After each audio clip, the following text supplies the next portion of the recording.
देखिए कल शाम तक आप पेमेंट भिजवा दीजिएगा। I don't care how you do it. Thank you. हाँ जी बोलिए। नहीं नहीं उसमें कोई कंसेशन नहीं है please. That's final right. Thank you very much. Lopa. Yes sir. इसकी फोटोकॉपी करवाओ और इसको डिस्पैच करो ASAP। Okay sir. और वो त्रिलोक सिंह की पेमेंट आई कि नहीं 15 लाख की? सर वो फोन ही नहीं उठा रहा है। आपको फ्री में काम करवाना है। एनीवे और वो सक्सेना के 5 लाख रुपए का क्या हुआ? सर सक्सेना की हालत बहुत खराब है और वो कंडीशन में नहीं है कि आपकी फीस दे दे। हाँ उससे कहोगे अपना घर भेज दे बट आई डोंट केयर। मुझे अपने पैसे चाहिए फीस के। That's all. सर प्लीज रहने दीजिए ना। घर भेज देगा तो रहेगा कहाँ? सर उसकी फीस माफ कर दीजिए। तो ठीक है मैं उसकी फीस के पैसे तुम्हारी तनख्वाह में से काटता रहूंगा। No sir. I work for money. That's all. No charity please. Okay. बदबूती तुम ही हो? बदबूती नहीं विभूति। बोली क्या प्रॉब्लम है आपकी? बेटे वो सुबह सुबह मेरे पति गार्डन में टहलने जाते हैं। वहाँ किसी बुढ़िया से उनका टाका भिड़ गया। मुझे उन पर केस करना है। आपको मालूम है मैं कितनी फीस लेता हूँ?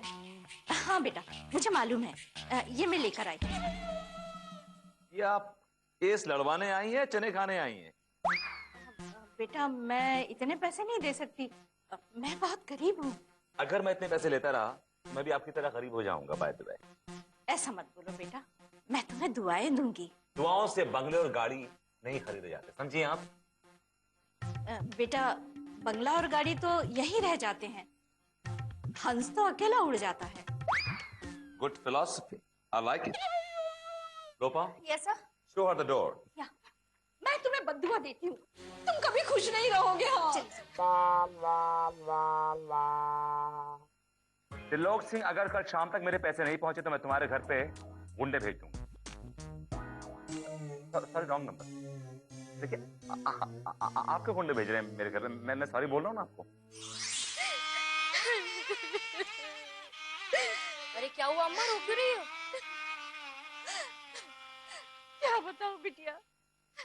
आजकल तो शराफत का जमाना ही नहीं है। वो उस बुदबुदे नाम के वकील के पास गई थी अपना केस लेकर। वो कमबख्त मुझ गरीब बुढ़िया से लाखों की फीस मांग रहा है। अब तुम ही बताओ बेटी मैं इतने सारे पैसे कहाँ से लाऊं? टेंशन मतलब आपका केस मैं लड़ लूंगी वो भी फ्री ऑफ कॉस्ट। ओके आप कल मिलने आना मुझसे। जीती रहो बेटी। हाँ बुद्धबुद्धि बहुत फुदक रहा है। लाखों की फीस चाहिए ना। बड़ा लालची हो गया। इसे सबक सिखाना ही पड़ेगा। हेलो मैडम मैं डॉक्टर छपड़े के ऑफिस से आया हूँ। वो आपके कोर्ट स्टाफ के रूटीन हेल्थ चेकअप की रिपोर्ट्स आ गई हैं। ये लीजिए आपकी reports. Thank you. Madam Vibhuti Narayan कहाँ मिलेंगी? उनको देना बाकी है। मुझे दे दो मैं दे दूंगी रिपोर्ट। जी thank you so much madam. Vibhuti Narayan की रिपोर्ट। भाई बाबू ने क्या बोला था? लाइफ में है ना कभी भी झूठ नहीं बोलने का। भाई आज के बाद है ना अपन भी कभी झूठ नहीं बोलेगा। अबे सर फिरे वो जो सुनीता का बाप है ना हाँ तेरे को ढूंढ रहा है। अरे भाई उसको बोला था ना अपन गांव में क्या खेती बाड़ी करने के लिए। अरे क्या मामू जैसी बात कर रहे है। बोलता है मैं झूठ नहीं बोलता हूँ। अभी बोले तो झूठ बोल रहा है। अल्लाह भाई मैं झूठ नहीं बोल सकता लेकिन तुम तो बोल सकते ना।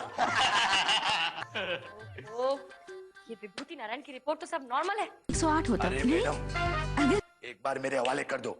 एक बार ऑपरेशन करेगा ना सब अब नॉर्मल कर देगा। उसका ऑपरेशन नहीं करना है समझे। सिर्फ नकली रिपोर्ट बनानी है। बना सकते हो? अरे मैडम ये रिपोर्ट बनाने का अपन का बाएं हाथ का काम है। बोले तो जितने सरकारी ऑफिसर है ना जितने मंत्री तंत्री सड़ेले अपनी बीमारी का बहाना लेके देश विदेश जाते हैं ना वो रिपोर्ट बोले तो अपन के पास ही बनाते हैं। क्या बात कर रहे हो? बोले तो तुमको भी बनाना ना तो अपन ऐसी रिपोर्ट बनाएगा ना कि सब हिल जाएगा। क्या बोलते हैं सर? फिर एकदम सही है भाई। मेरी रिपोर्ट बनाने की कोई जरूरत नहीं।